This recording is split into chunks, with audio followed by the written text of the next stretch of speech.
Daqui do YouTube, Irmãos de Fé, juntos evangelizando os grandes centros.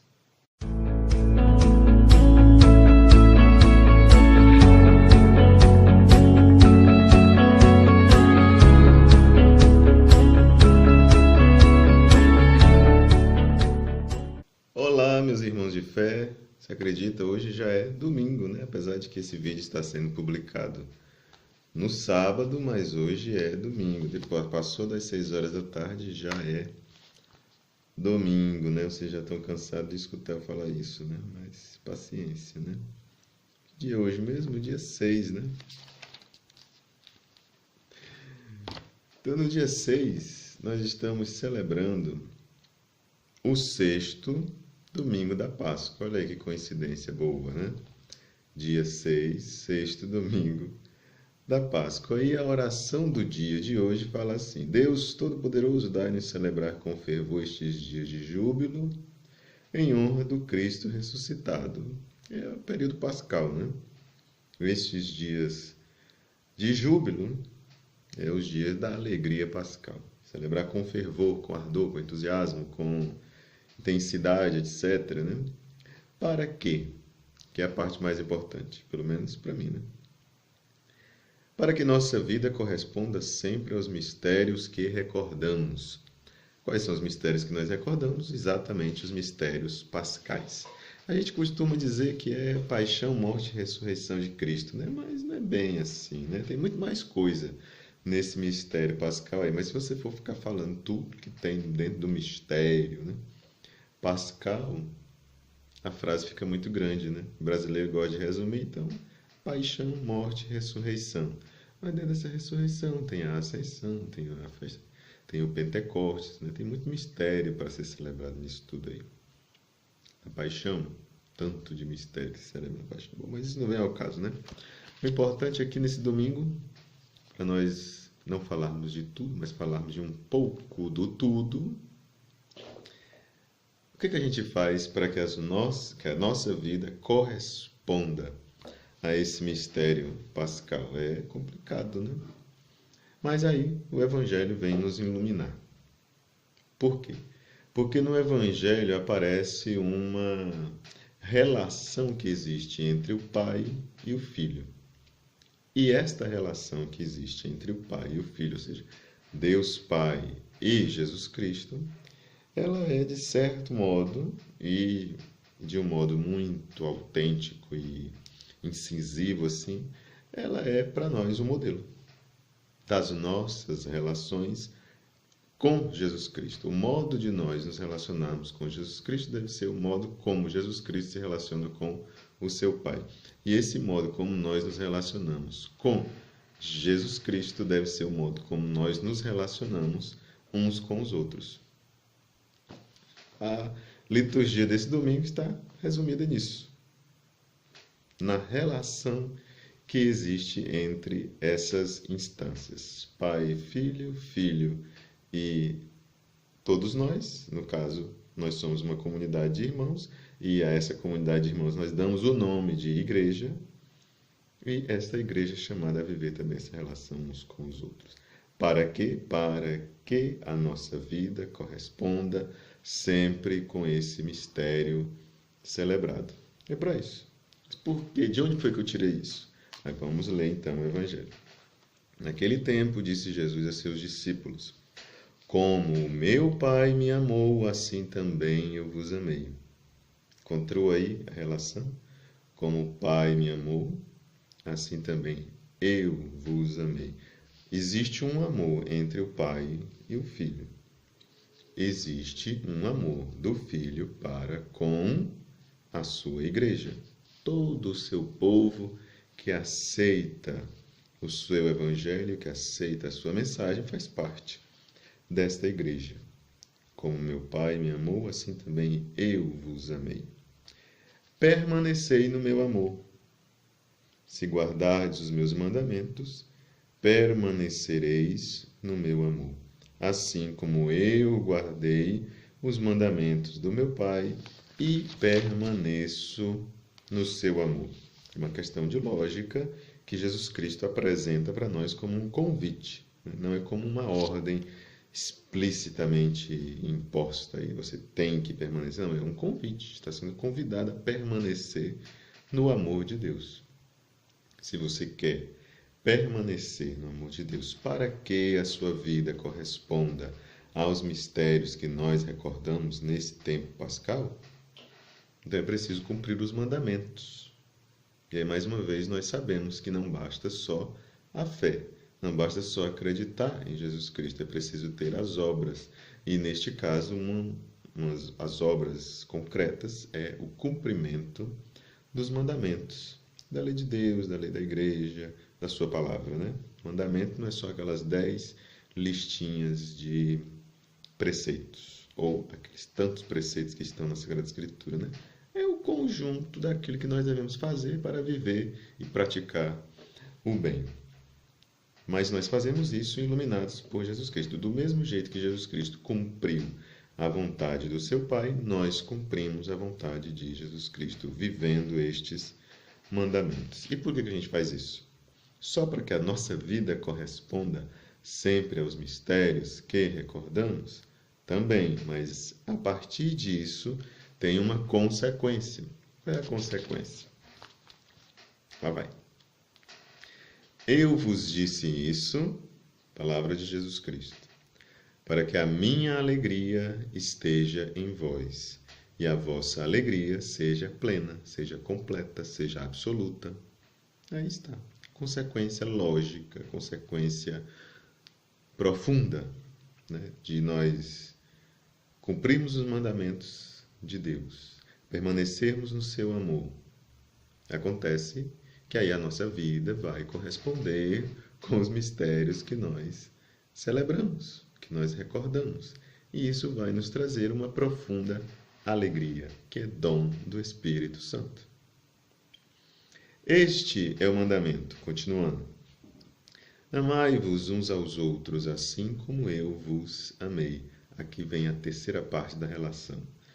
Deus ama o seu Filho. Uma primeira instância da relação de amor. O Filho ama a sua igreja. Uma segunda instância desta relação de amor. Amai-vos uns aos outros, assim como eu vos amei. É a terceira instância dessa relação de amor. Nós devemos nos amar uns aos outros, a exemplo do amor que Jesus Cristo tem por cada um de nós, e isto é a exemplo do amor que Deus Pai tem por Jesus Cristo. Esse evangelho ele é belíssimo, né? Profundíssimo. Quase que sintetiza todos os outros evangelhos que nós podemos meditar durante os domingos, né? Realmente é um evangelho chave do ano, né? Ninguém tem amor maior do que aquele que dá sua vida pelos amigos. Aí Jesus Cristo deu a sua vida na cruz por cada um de nós. Então, aí temos um problema, aparente problema, né? Porque se nós devemos amar a exemplo do amor que Jesus Cristo tem pela sua igreja, Jesus Cristo amou a sua igreja, se doando e entregando a sua própria vida, como é que nós podemos fazer isso? Como é que nós podemos entregar a nossa vida também para poder nos corresponder com esse amor que Jesus Cristo tem por nós? É fácil. Nós fazemos isso na Sagrada Eucaristia. Quando o Padre consagra ali as espécies eucarísticas, pão e vinho, e transforma em corpo e sangue de Jesus Cristo, nós nos unimos a este sacrifício de Jesus Cristo, que é único, que aconteceu uma vez por todas na história, há mais de 2000 anos atrás.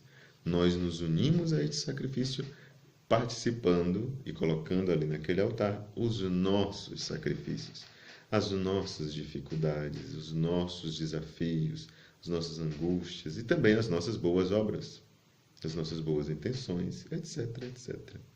E fazemos isso entregando o nosso trabalho, os nossos parentes, amigos, e tudo aquilo que nós temos. né? É o nosso momento de participar deste sacrifício, exercer o nosso sacerdócio comum dos fiéis. Vós sois meus amigos, se fizerdes o que eu vos mando. Já não vos chamo servos, pois o servo não sabe o que faz o seu senhor. O servo, ele é um ignorante, ele não participa das coisas de Deus. Mas Jesus diz que eu vos chamo amigos, porque vos dei a conhecer tudo o que ouvi de meu Pai. Não fostes vós que me escolhestes, mas fui eu que vos escolhi e vos designei para irdes, e para que produzais fruto, e o vosso fruto permaneça. O que então pedirdes ao Pai, eu, em meu nome, ele vos concederá. Isto é o que vos ordeno. Amai-vos uns aos outros. Então, o amai-vos uns aos outros inicia e fecha esse esquema que está aqui na segunda parte do Evangelho, né? Começando no versículo 12 e indo até o versículo 17, para dizer para nós que nós devemos amar-nos uns aos outros da mesma forma como Deus ama. Deus Pai ama o seu Filho e o seu Filho ama a sua igreja, que é um amor de doação, de dedicação, de entrega, e essa entrega resguardando, né, as devidas proporções, porque uma coisa é o amor que Deus tem por nós, outra coisa é um amor meramente humano, né? Mas 100% do amor humano deve ser a busca, o esforço de imitar o 100% do amor divino, né? É claro que um copo de água está cheio, assim como uma piscina está cheia, mas um copo cheio não é aquilo que é uma piscina cheia. Assim nós poderíamos fazer a proporção entre o amor de Deus, que é muito mais, eu estou fazendo aqui uma comparação, né? Toda comparação é imperfeita, mas para você entender que você, com todo o seu esforço, com toda a sua dedicação em amar os seus irmãos, você vai ser um copo d'água. Pode estar cheio, pode estar pleno, mas ainda não vai se comparar a uma piscina inteira, cheia de água, né? Que é o que representa o amor de Deus. Mas é assim que nós devemos amar, porque Deus está pedindo para que nós o imitemos nesse amor, né? Amai-vos uns aos outros assim como eu vos amei.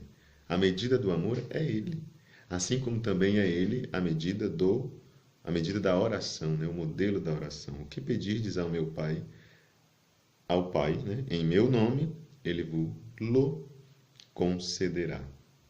Assim como Jesus dá essa ordem do amor e diz que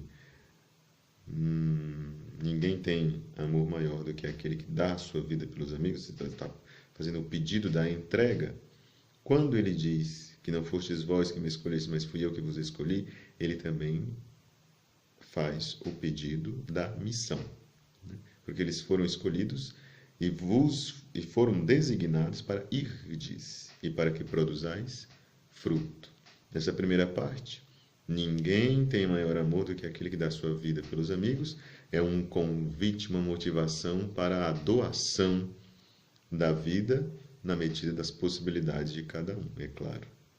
E nessa segunda parte, no versículo 16, não fostes vós que me escolheste, mas fui eu que vos escolhi e vos designei para irdes e para que produzais fruto, é um convite, uma motivação para a missão, para exercer o seu apostolado coerente, o seu apostolado frutífero, o seu apostolado que gera vida, né? Porque um apostolado que dá frutos é exatamente um apostolado que gera vida, porque lança semente em outros corações.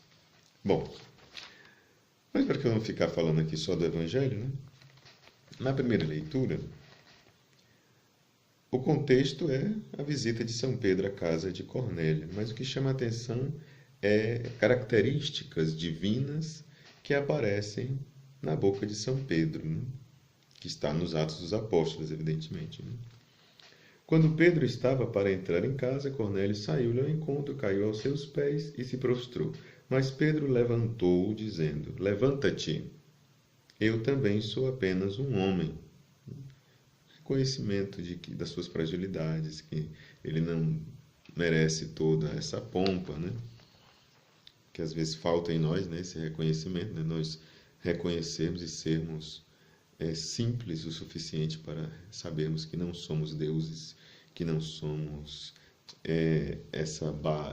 não estamos, né? Não estamos com essa corda toda, somos simplesmente homens. Então, Pedro, com essa consciência, tomou a palavra e disse: de fato, estou compreendendo que Deus não faz distinção entre as pessoas.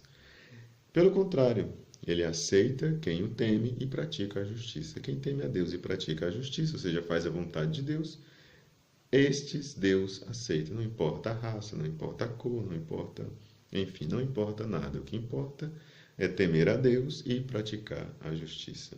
Por quê? Porque estava uma briga nesse início entre judeus e pagãos, quem é que é justo e quem que não é, e quem que deve participar dos mistérios sagrados, quem que não deve, os pagãos que vêm devem ser circuncidados ou não devem ser. Enfim, uma grande controvérsia entre cristãos judeus e cristãos vindos do paganismo. E o que é que Pedro chega à conclusão? Ora, se o Espírito Santo já veio sobre todos eles, quem somos nós para negar o batismo para este povo? Vamos continuar lendo aqui para que vocês entendam o contexto, né? Pedro estava ainda falando, né, essas palavras que eu estava dizendo aqui, quando o Espírito Santo desceu sobre todos os que ouviam a palavra. Os fiéis de origem judaica que tinham vindo com Pedro ficaram então admirados de que o dom do Espírito Santo fosse derramado também sobre pagãos, pois eles os ouviam falar e louvar a grandeza de Deus em línguas estranhas. Então Pedro falou: podemos, por acaso, negar a água do batismo a estas pessoas que receberam, como nós, o Espírito Santo? Se dissessem que não, era loucura, né? Porque o Espírito Santo foi dado por Deus e os seres humanos vão negar o sacramento. E mandou que fossem batizados em nome de Jesus Cristo. Eles pediram então que Pedro ficasse alguns dias com eles. Veja que eles sentem, como no domingo passado, né? Paulo permanece com aquela comunidade lá. Pedro aqui permanece com este povo, né? Que eu não me recordo bem se ele permaneceu, né? Mas pelo menos o pedido e a necessidade que ele permanecesse está expressa aí na leitura de hoje, né? Eles pedem, porque o apóstolo é aquele que confirma a fé da igreja, assim como os nossos bispos hoje fazem isso, né? Por isso que é reservado aos bispos da confirmação, o sacramento da crisma, né? Do crisma, ou da crisma, né? Exatamente porque o papel deles é confirmar a nossa fé. Eles confirmam a nossa fé. E Pedro estava aí desempenhando este papel, uma fé que é baseada no mandamento do amor. E São João, na segunda leitura, vai reforçar isso de modo muito... Não tem nem palavras assim para dizer como o linguajar, a teologia de João é algo que, como diz o meu ex-aluno, né? Talvez não seja ex, né? Porque aí ele continua assistindo meus vídeos, né? Então, mas fisicamente é meu ex-aluno, né? Está lá em Vitória, no Espírito Santo. Seu Valdemir, que é um apaixonado também por João, né? Ele vai gostar de escutar essas palavras. Veja o que São João está dizendo. Caríssimos, amemo-nos uns aos outros, porque o amor vem de Deus. E todo aquele que ama nasceu de Deus e conhece a Deus. Só isso aqui já bastaria para resumir tudo aquilo que nós falamos aqui. São 20 minutos aqui jogados fora, porque só isso aqui que eu acabei de ler é suficiente para toda a reflexão de domingo, porque ele está fazendo o convite que aparece aqui no Evangelho. Amemo-nos uns aos outros. Por quê? Porque o amor vem de Deus, exatamente como começa o Evangelho. Como meu Pai me amou, assim também eu vos amei. Ele é a origem do amor, né? O amor vem dele, parte dele, a iniciativa é dele, é tudo dele. E todo aquele que ama nasceu de Deus e conhece a Deus. Você veja que o Evangelho diz que o servo é um ignorante, o amigo, ele sabe o que faz o seu Senhor. Então, quem nasceu de Deus, quem aceitou o seu Espírito, quem foi batizado, quem teme a Deus, quem pratica a justiça, quem busca viver nesse amor, este nasceu de Deus e este conhece a Deus. Quem não ama, não conheceu, não chegou a conhecer a Deus, pois Deus é amor. Este que não conhece a Deus ainda é servo. E as palavras de São João são interessantes porque ele diz: quem não ama não chegou a conhecer a Deus. Não quer dizer que não vai chegar. Pode ser que ele consiga, né? Pode ser que ele ainda chegue. Não chegou agora. Não quer dizer que nunca vai chegar. Ainda tem tempo. Enquanto houver vida, ainda há esperança. Enquanto houver vida, a pessoa pode mudar. A pessoa tem ainda a oportunidade de conhecer a Deus. E foi assim que o amor de Deus se manifestou entre nós. Deus enviou o seu Filho único ao mundo para que tenhamos vida por meio dele. Primeira carta de São João, capítulo 4, versículo 9, que reproduz exatamente aquilo que está no Evangelho de São João, capítulo 3, versículo 16. Deus amou de tal modo o mundo que entregou o seu Filho único, o seu Filho unigênito, para que todo aquele que nele crê não morra, não pereça, mas tenha a vida eterna. É a riqueza do Evangelho, né? Por isso que eu digo que esse domingo ele está fechando assim, já resumindo, é como se fosse o centro quase do ano litúrgico. Nós estamos na Páscoa. O centro do ano litúrgico é o domingo da Páscoa, né? Mas esse Evangelho, essas leituras, essa reflexão aqui, ela sintetiza tudo. Tudo. Você pode aplicar tudo que está aqui a todos os aspectos que nós vivemos durante o ano, começando lá no Advento até a festa de Cristo Rei no final deste ano, né? Perfeita, é perfeita a liturgia desse domingo. Nisto consiste o amor. Não fomos nós que amamos a Deus, mas foi Ele que nos amou e enviou o seu Filho como vítima de reparação pelos nossos pecados. Então, meus irmãos, o vídeo aqui, infelizmente hoje eu não consegui ser breve, mas também não importa, né? Porque quem assiste os meus vídeos pode ser breve, pode não ser, vai assistir do mesmo jeito, né? Quem não quer assistir, não vai assistir. Pode ser 1 minuto, não vai assistir, então paciência, né? Tudo isso que nós meditamos sobre a questão do amor de Deus, que está muito explicitamente apresentado na liturgia desse domingo de hoje, tem como objetivo exatamente fazer com que a nossa vida corresponda sempre aos mistérios que nós estamos recordando nesse tempo pascal. Se nós não temos capacidade de amar, nós não fazemos a experiência da alegria que o Senhor veio nos oferecer e não temos como participar da vida de Deus, porque não nascemos de Deus se não amamos. E se não nascemos de Deus, não conhecemos a Deus. E é digamos assim, um efeito dominó, né? Uma coisa vai ligando na outra, uma coisa vai puxando a outra. É preciso amar assim como Deus nos amou, assim como Ele quer que nós nos amemos e da forma como Ele amou a sua igreja, da forma como Ele se doou para a sua igreja. E devemos expressar isso uns com os outros. E nós podemos e devemos fazer isso no nosso cotidiano da nossa vida, oferecendo tudo aquilo que nós realizamos, as nossas boas obras, colocando no altar do Senhor e oferecendo por aquelas pessoas que necessitam. Um gesto de adoração, um gesto de sacrifício de louvor, um gesto de sacrifício espiritual, que ajuda a fazer com que a nossa vida tenha e seja frutuosa, né? Tenha frutos, seja frutuosa.